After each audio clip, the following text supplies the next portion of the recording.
দেখুন, যে সময় শওকত মোল্লা মহাশয় কথাটা বলে তার মুখের আকৃতিটা আপনারা দেখেছিলেন, কারণ তিনি একেবারে ভীতস্তম্ভ হয়ে গেছে। রফিকুল ইসলাম আতঙ্কে তিনি ভুগছেন, মানে ওনার মাথা ঠিকঠাক কাজ করছে না এবং উনি মানসিক ভারসাম্যহীন রোগীর মতো ঠিক কথাটা বললো যে আমি রফিকুল ইসলাম আমার দলে নেই। দল তো তৃণমূল কংগ্রেস দলটা এমন ভাবে কথা বলেছে মাননীয় শওকত মোল্লা মহাশয় যে তৃণমূল কংগ্রেস দলটা যেন ওনার বাপের পৈতৃক সম্পত্তি এবং ভাঙড় ওনার বাপের পৈতৃক সম্পত্তি। দলে কে আছে কে না আছে ওনাকে একটাবার প্রশ্ন করবেন তো যে আপনি কি ভাঙড় বিধানসভার কোনো দায়িত্বে আছেন? একেবারে রাজ্য স্তর থেকে আমার কাছে উঠে আসা খবর উনি ভাঙড় বিধানসভায় কোনো দায়িত্বে নেই। উনি একটা প্রশাসনিক দিক সেটিং করে উনি বারবার ভাঙড়ে আসছে এবং শান্ত ভাঙড়কে অশান্ত করার চেষ্টা চালিয়ে যাচ্ছে।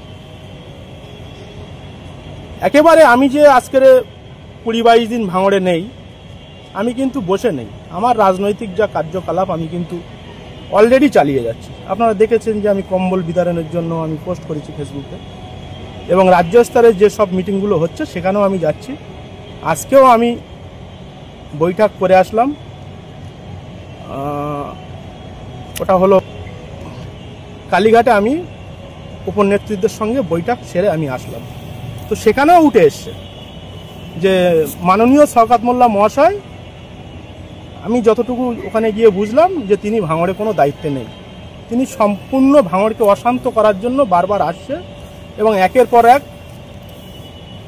ঝামেলা সৃষ্টি করার চেষ্টা করছে। একটা রাজনৈতিক নেতা যে একজন জনপ্রতিনিধি, আপনারা দেখেছেন যে কাঁটাডাঙ্গার মঞ্চ থেকে, প্রকাশ্য মঞ্চ থেকে কিভাবে বিভিন্ন নেতাদেরকে, এমনকি আমাকে নিয়েও, যে আইএসএফ এর দালাল, যে বেশ কিছু তৃণমূলের ভিতরে আছে যারা আইএসএফ এর দালাল। তো আমি তার উদ্দেশ্যে বলতে চাই যে আইএসএফ এর দালাল অ্যাকচুয়ালি কে? আইএসএফ ভাঙড়ের মানুষ কি কখনো করেছিল? না করতো। তাহলে এই আইএসএফ কে ঠেলে তোলার মূলে হচ্ছে এই শওকত মোল্লার মতো হারমাত, যারা সিপিএম থেকে এসেছিল, যারা আজকের আব্বাস সিদ্দিকী, নওশাদ সিদ্দিকী, তারা দুই ভণ্ড কম বেশি মানুষের পাশে দাঁড়াতো, তাতে অসুবিধে কি ছিল?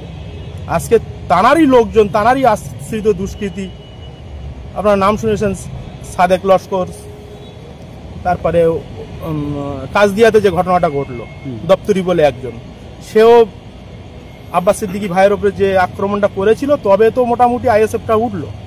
ভাঙড়ের মানুষ কখনো আইএসএফ চায় না, ভাঙড়ের মানুষ তৃণমূল কংগ্রেস দলকেই চায়। হ্যাঁ না, এটা দেখুন, উনি রফিকুল ইসলাম আতঙ্কে ভুগছেন। উনি মানসিক ভারসাম্যহীন রোগী হয়ে দাঁড়িয়েছে বর্তমানে। ওনার চিকিৎসার প্রয়োজন আছে, এটা আমি মনে করি। সেটা ভাঙড়ের মানুষ দেখছে, সেটা রাজ্য নেতৃত্ব দেখছে যে আমি যখন প্রকাশ্যে মিটিং মিছিল করছিলাম বা ওনার সঙ্গে ছিলাম, তৃণমূল দল কোথায় ছিল? এক রীতিমতো নওশাদ সিদ্দিকী, ভাঙড়ের যিনি বর্তমান এমএলএ, তিনি কিন্তু ভাঙড় বিধানসভাতে মিটিং মিছিল করা একেবারে ছেড়ে দিয়েছিল যে ভাঙড়ে আর আমার সংগঠন করা হবে না। আজ আমি 23টা দিন মিটিং মিছিল করেনি, আজ প্রতিনিয়ত নওশাদ সিদ্দিকী 5টা-6টা করে মিটিং করছে। শওকত মোল্লা দেখুন, এর পিছনে কোনো লোকজন নেই। ভাঙড়ে গোটা 10 তোলাবাজ নেতা আছে যারা টাকা পয়সা দিয়ে, এবং শওকত মোল্লা নিজে কিছু টাকা পয়সা দিয়ে মিটিংয়ে লোকজন আনাচ্ছে। সুতরাং এদের দিন শেষ। না না না, আমি ভাঙড় তৃণমূল দল থেকে আমি চলে যাইনি, শওকত মোল্লার থেকে আমি চলে এসেছি। শওকত মোল্লার থেকে আমি চলে এসেছি, সেটা তো বারবার আমি প্রেস মিডিয়াতে বলেছি।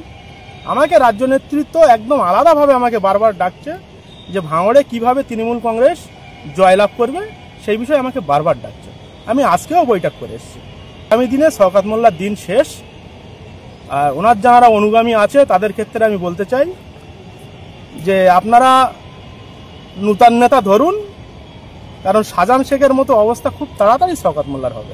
মোল্লা হচ্ছে বহিরাগত, আমরা ভাঙড়ের ভূমিপুত্র, এবং বিগত দিন ধরে আপনারা দেখে এসেছেন, 10 বছর ধরে আমি রাজনীতিটা করছি কম বেশি। সেক্ষেত্রে কিন্তু আমি সেই কংগ্রেস যখন করতাম তখন থেকেই কিন্তু ভাঙড় বিধানসভায়, ভাঙড় 1 নম্বর ব্লক এবং ভাঙড় 2 নম্বর ব্লক মিলিয়ে মোট 285টা বুথ আছে। প্রত্যেক বুথে আমার সংগঠন আছে। সুতরাং শওকত মোল্লা একজন বহিরাগত, তিনি যে সেই ক্যানিং পূর্ব থেকে এসে তিনি ভাঙড়ে জয়লাভ করাবে, এটা ভাঙড়ের মানুষ কখনো ভাবেনি, আগামী দিনেও হবে না। ভাঙড়ের ভূমিপুত্রদের দ্বারাই ভাঙড়ে তৃণমূল কংগ্রেস লক্ষাধিক ভোটে জয়যুক্ত হবে, এটা আমি বলছি। না, সে তো অলরেডি ভাঙড়ের মানুষ বুঝতে পারছে যে আমার হাত কতদূর পর্যন্ত লম্বা আছে, এবং বেশ কয়েকদিনের ভিতরে ভাঙড়ের মানুষ সুদিন ফিরে পাবে। দেখুন, এটা খুবই মানে অ্যাজ এ রাজনীতি করছি বলে যে বলবো সেটা নয়, এটা খুবই ভালো কাজ। কারণ বাবরি মসজিদ, যেটা 1992 সালে 6ই ডিসেম্বর ধ্বংস হয়ে গিয়েছিল, সেই বাবরি মসজিদ যখন পশ্চিমবঙ্গের বুকে কারো একজনের দ্বারা, সেটা হয়তো উপর আল্লাহ পাক হয়তো হুমায়ুন কবির, যিনি তৃণমূলের এমএলএ বা আমাদের এমএলএ, তানার দ্বারা হয়তো সম্ভব করতে চাইছে। তো আমি তানাকে কুর্নিশ জানাই, যাতে তানার এই কাজ সুসম্পন্ন হয়। এবং আমি ভাঙড়ের একজন সমাজ সেবক হিসাবে আমি খুব তাড়াতাড়ি 2-1 দিনের ভিতরে হুমায়ুন কবির মহাশয়ের সঙ্গে আমি যোগাযোগ করব, এবং আর্থিকভাবে আমি যে 3 বছর ধরে যে মানে এই বাবরি মসজিদের কাজ চলবে, আমি সাধ্য মতো অন্তত 2 থেকে 5 লক্ষ টাকা আমি বাবরি মসজিদের জন্য অনুদান দেব। এই উদ্যোগকে আমি সাধুবাদ জানাই।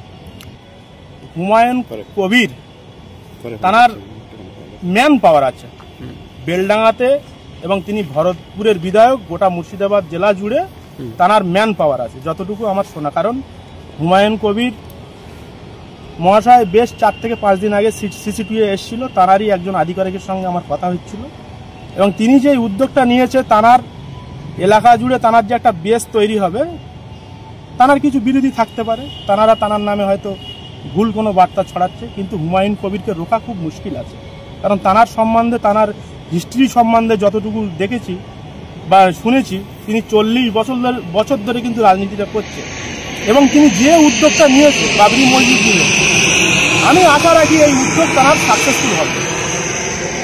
এবং আমি একজন সমাজসেবক হিসাবে আমি 3 বছরের মধ্যে আমি 2 থেকে 5 লক্ষ টাকা আমি বাবরি মসজিদে অনুদান দেব, আমার নিজস্ব খাটনির টাকায়। আমি তো ওনার সঙ্গে যোগাযোগ করে আমি চেকের মাধ্যমে 2 থেকে 5 লক্ষ টাকা আমি ওনাকে বাবরি মসজিদ তৈরির জন্য আমি অনুদান দেবো।